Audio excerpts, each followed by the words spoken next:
திராவிட model ஆட்சி ஏற்பட்ட பிறகு இந்து சமய அறநிலைத்துறையின் சார்பில் தினம் ஒரு நிகழ்ச்சி என்பதை விட ஒரு நாளைக்கே 50க்கும் மேற்பட்ட நிகழ்ச்சிகள் நடத்துகின்ற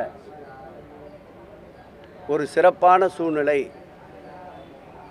ஆன்மீக மனம் கமழ ஆட்சி நடைபெற்று கொண்டிருக்கின்ற இந்த ஆட்சியில் திருக்கோயிலுடைய பராமரிப்பை பேணி காப்பதும் திருக்கோயிலுடைய குடமுழுக்கிற்கு அதிக முக்கியத்துவம் தருவதும் திருக்கோயிலுடைய திருத்தேர்களுக்கு கூட கொட்டகை அமைக்கின்ற பணி திருக்கோயிலின் திருத்தேர்களுக்கு பாதுகாப்பு வழங்குகின்ற பணியையும் திருக்குளங்கள் புனரமைத்தல் புதிய திருக்குளங்கள் ஏற்படுத்துதல் பக்தர்களுடைய நேர்த்திக்கடனுக்காக விருந்து மண்டபங்கள் காணிக்கை மண்டபங்கள் போன்ற மண்டபங்களை ஏற்படுத்துவது பக்தர்களுடைய நேர்த்திக்கடனுக்காக இரவு தங்க வேண்டும் என்ற சூழல் இருக்கின்ற திருக்கோயில்களில் கூடுதலாக பக்தர்கள் தங்கும் விடுதி திருமணம் நிச்சயிக்கப்படும் என்ற திருக்கோயிலுக்கு செல்லுகின்ற பக்தர்களுக்கு தேவைப்படுகின்ற அளவிற்கு திருமண மண்டபங்கள் இப்படி என்று பக்தர்களுடைய நலனுக்காக முழு நேரம் மாண்புமிகு தமிழக முதல்வர் அவருடைய நல்லாசியுடன் அவருடைய நல்ல பல ஆலோசனைகளோடு திருக்கோயிலின் மேம்பாட்டிற்காக எந்த காலத்திலும் இல்லாத அளவிற்கு மாண்புமிகு தமிழக முதல்வர் எங்கள் உயிரினும் மேலான அன்பு தலைவர் தளபதி அவருடைய காலத்தில்தான் திருப்பணிகள் நிறைய நடைபெறுகிறது என்பதை மகிழ்ச்சியோடும் உரிமையோடும் நெஞ்சை நிமிர்த்தி சொல்லிக் கொள்கிறோம். அந்த வகையிலே இன்றைக்கு ரவீஸ்வரர் திருக்கோயிலுக்கு சொந்தமான குளம் 1,38,00,000 ரூபாய் செலவில் இன்றைக்கு புனரமைக்கப்பட்டு அது பக்தர்களுடைய நேர்த்திக்கடனுக்கும் பக்தர்களுடைய பயன்பாட்டிற்கும் அர்ப்பணிக்கப்பட்டது.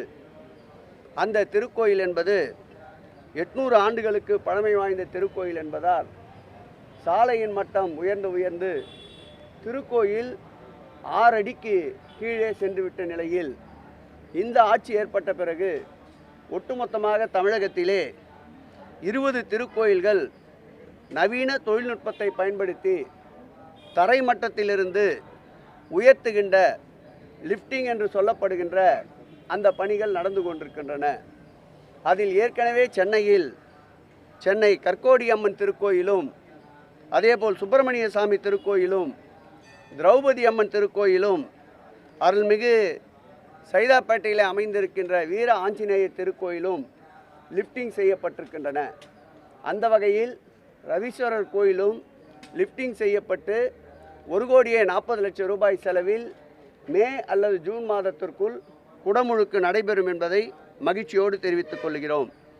இந்த திருக்குளங்களை பொறுத்தளவில் மாண்புமிகு தமிழக முதல்வர் அவர்கள் பொறுப்பேற்ற பிறகு ஒரு காலத்தில் சொல்லுவார்கள், நீர் மேலாண்மைக்கு முக்கியத்துவம் தந்த ஒரு மன்னராட்சி உண்டென்றால் அது நம்முடைய கரிகார் சோழனுடைய ஆட்சி என்பார்கள்.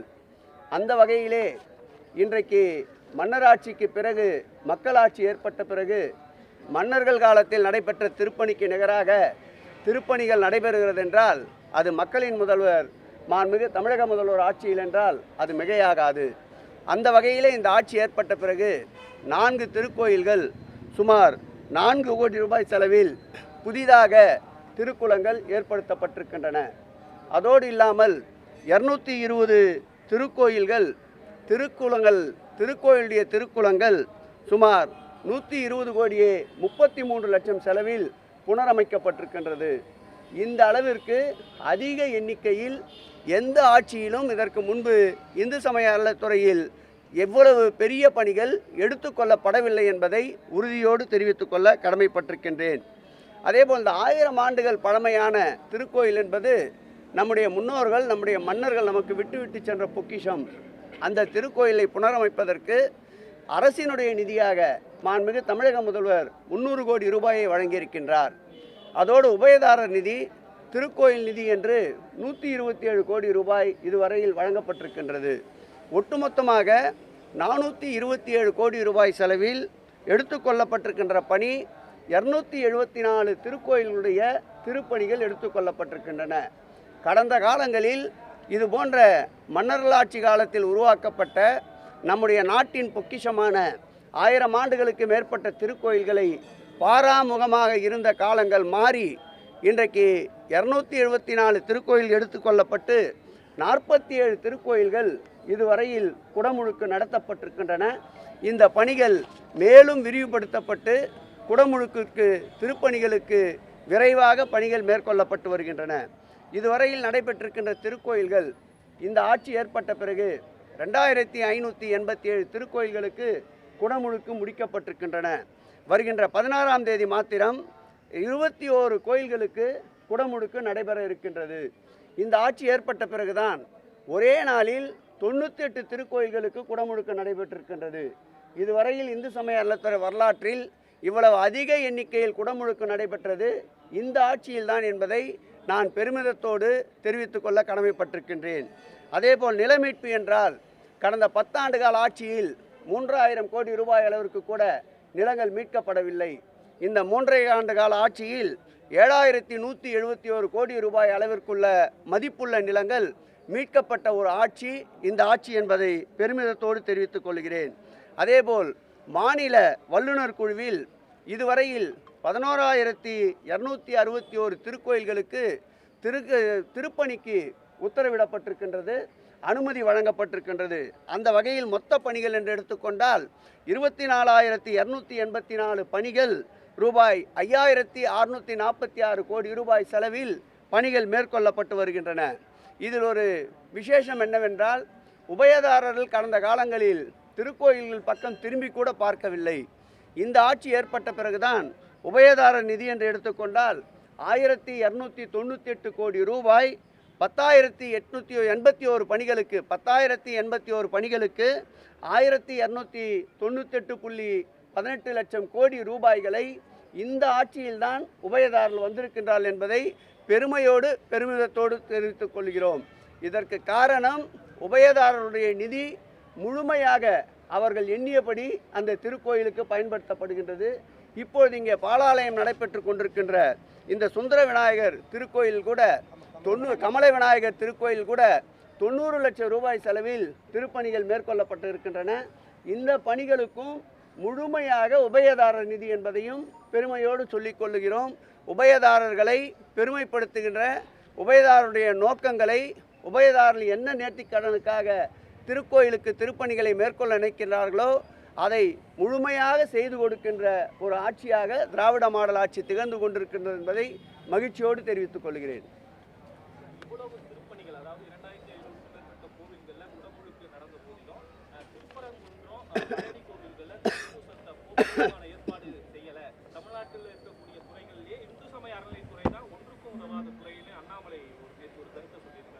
தமிழ்நாட்டில் இருக்கின்ற அரசியல் கட்சிகளில் எடுத்துக்கொண்டால் ஒன்றுக்கும் உதவாத தினந்தோறும் பொய்களையே புரட்டுகளையே அரசியலாக்கி கொண்டிருக்கின்ற ஒரு தலைவர் இருக்கின்றார் என்றால் நான் அண்ணாமலை என்று சொன்னால் நீங்கள் ஏற்றுக்கொள்ள வேண்டும். இந்து சமய அறநிலையத்துறை தான் அதனுடைய வரலாற்றிலேயே ஒரு காலத்தில் 10,000 பேர் தைப்பூசத்திற்கு கூடுகின்ற நிலை இருந்து இன்றைக்கு ஒரு நாளைக்கு 20 லட்சம் பேர், ஒரு நாளைக்கு 2 லட்சம் பேர் மக்கள் திரண்டு வருகின்றார்கள்.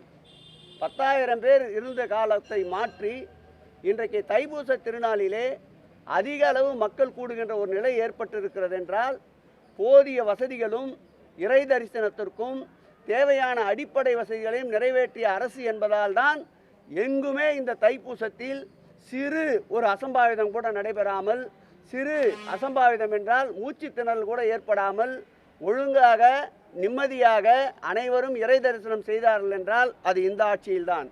அண்ணாமலை கூறியது போல் கடந்த காலம் வேண்டுமென்றால் அப்படி இருந்திருக்கலாம். பழனியை பொறுத்தளவில் இன்றைக்கு 96 கோடி ரூபாய் செலவிலே முதல் மாஸ்டர் பிளான் பணிகள் நடந்து கொண்டிருக்கின்றன. 2ஆம் மாஸ்டர் பிளான் பணிகளுக்கு நிலம் கையகப்படுத்துவதற்கு அரசின் சார்பில் 58 கோடி ரூபாயை 50 ஏக்கர் நிலத்தை கையகப்படுத்துவதற்கு அரசே பணத்தை ஒதுக்கி இருக்கின்றது. 2வது மாஸ்டர் பிளான் 136 கோடி ரூபாய் செலவிலே தயார் செய்யப்பட்டு வருகின்றன. திருச்செந்தூரை எடுத்துக்கொண்டால் 450 கோடி ரூபாய் செலவில் இன்றைக்கு திருப்பணிகள் மேற்கொள்ளப்பட்டு வருகின்றன. அதில் ஒரு பகுதியாக விற்பனை சீட்டு வழங்குகின்ற மண்டபம், அட்மினிஸ்ட்ரேஷன் பிளாக் போன்றவை நாளைய தினம் மாண்புமிகு தமிழக முதல்வர் 20 கோடி ரூபாய் செலவிலே முடிக்கப்பட்ட பணிகளை நாளைக்கு மக்கள் பயன்பாட்டிற்கு ஒப்படைக்கின்றார். இப்படி நாளொரு மேனி பொழுதொரு வண்ணமாக திருக்கோயிலுடைய வளர்ச்சி எப்படி அடைந்து கொண்டிருக்கின்றதோ அதுபோல் பக்தர்களுடைய எண்ணிக்கையினுடைய வளர்ச்சியும் கூடிக்கொண்டே இருக்கின்றது. அந்த பக்தர்களுடைய தேவையை முழுமையாக நிறைவேற்றுகின்ற ஒரு அரசு இந்த அரசு. ஆன்மீகத்தில் தலையிட்டு அரசியலாக்க நினைக்கின்ற அண்ணாமலையின் கபட நாடகம் தமிழகத்திலே எடுபடாது. மாண்புமிகு தமிழக முதல்வர் உள்ளவரை அவருடைய கனவு பகல் கனவாகத்தான் முடியும்.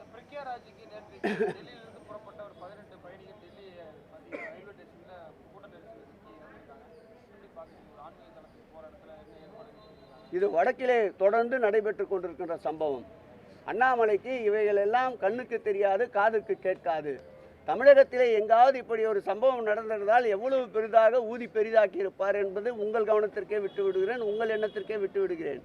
ஆகவே தமிழகத்தை பொறுத்தளவில் லட்சக்கணக்கான மக்கள் கூடுகின்ற கூட்டமாக இருந்தால் மாண்புமிகு தமிழக முதல்வர்கள் முன்கூட்டியே துறை சார்ந்த அமைச்சர் என்ற வகையில் என்னையும் அந்த மாவட்டத்துடைய அமைச்சரையும் கலந்தாய்வு கூட்டங்களை நடத்தி கூடுகின்ற மக்களுக்கு ஏற்றாற்போல் பாதுகாப்பு வசதிகளை ஏற்படுத்தி தருவதால் தான் அண்மையில் கூட திருவண்ணாமலையில் பௌர்ணமி தினத்தன்று 25 லட்சத்திற்கும் மேற்பட்ட மக்கள் கூடிய போது கூட ஒரு சிறு அசம்பாவிதம் கூட இடம்பெறாமல் முழுமையாக பௌர்ணமி கார்த்திகை தீபத்தை முடித்து வைத்தோம். அதேபோல் மலையில் கொப்பரை தேங்காய் ஏற்றுவதற்கு ஏற்பட்ட நிலநடுக்கத்தால் பல்வேறு வகையில் கொப்பரை தீபம் இந்த ஆண்டு எரியுமா என்று பக்தர்கள் ஏக்கத்தோடு இருந்தபோது எரியும் என்று உறுதியோடு மாண்புமிகு தமிழக முதல்வர் அவர்கள் அறிவித்தார். அதேபோல் கொப்பரை தீபத்தை ஏற்றி பக்தர்களுடைய மனதை கார்த்திகை தீப திருவிழாவை ஒளிமயமாக கொண்டாடிய அரசு இந்த அரசு. இவையெல்லாம் அண்ணாமலையின் எண்ணத்திற்கு செல்வதற்கு நியாயமில்லை. ஏனென்றால் அவருடைய எண்ணங்கள் முழுவதுமே கலங்கப்பட்டிருக்கின்றது. கள்ள எண்ணம் என்பதால் இது நிச்சயம் அவருடைய எண்ணத்திற்கு செல்லாது. அதை உங்களுடைய பேச்சுக்கே விட்டு விடுகிறேன்.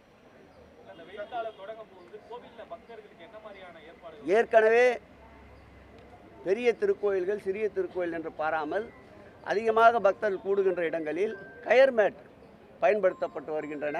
அதேபோல் பல திருக்கோயில்களில் கட்டணம் இல்லாமல் மோர் வழங்கப்பட்டு வருகின்றது. அதேபோல் பல திருக்கோயில்களில் பாதுகாக்கப்பட்ட குடிநீர் வழங்கப்பட்டு வருகின்றது. வெயில் காலம் தொடங்குவதால் நாளை மறுதினம் தமிழ்நாடு முழுவதும் இருக்கின்ற இணை ஆணையாளர்கள், கூடுதல் ஆணையாளர்கள், துணை ஆணையாளர்கள், உதவி ஆணையாளர்கள், ஈஓ ஒன்றிலையில் இருப்பவருடைய கூட்டம் கூட இருக்கின்றது. அந்த கூட்டத்திலே முடிவெடுக்கப்பட்டு உடனடியாக வெயிலின் தாக்கத்தை பொறுத்து அந்தந்த பகுதிக்கு அந்தந்த திருக்கோயிலுக்கு வருகின்ற பக்தர்களின் எண்ணிக்கையை பொறுத்து அனைத்து வகையான வெயிலை தணிக்கின்ற பானங்கள் வழங்கப்படும். தம்பி ஒன்றுமே கேட்கட்டும். ஒன்றும்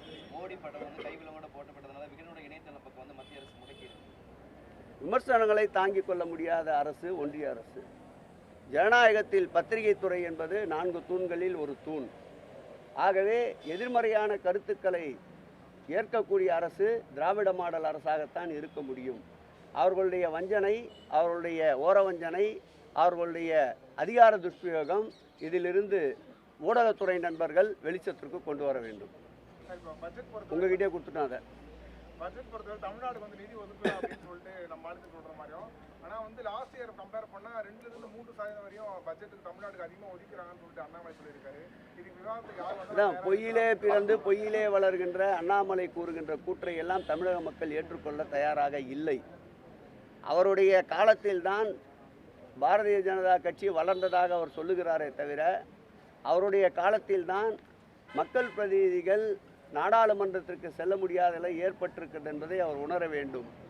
இப்படியே பொய்களையே தினந்தோறும் அறுவடை செய்து கொண்டிருந்தால் வருகின்ற சட்டமன்ற தேர்தலில் முழுவதுமாக அந்த கட்சியை தமிழக மக்கள் ஓரம் கட்ட தயாராகி விடுவார்கள்.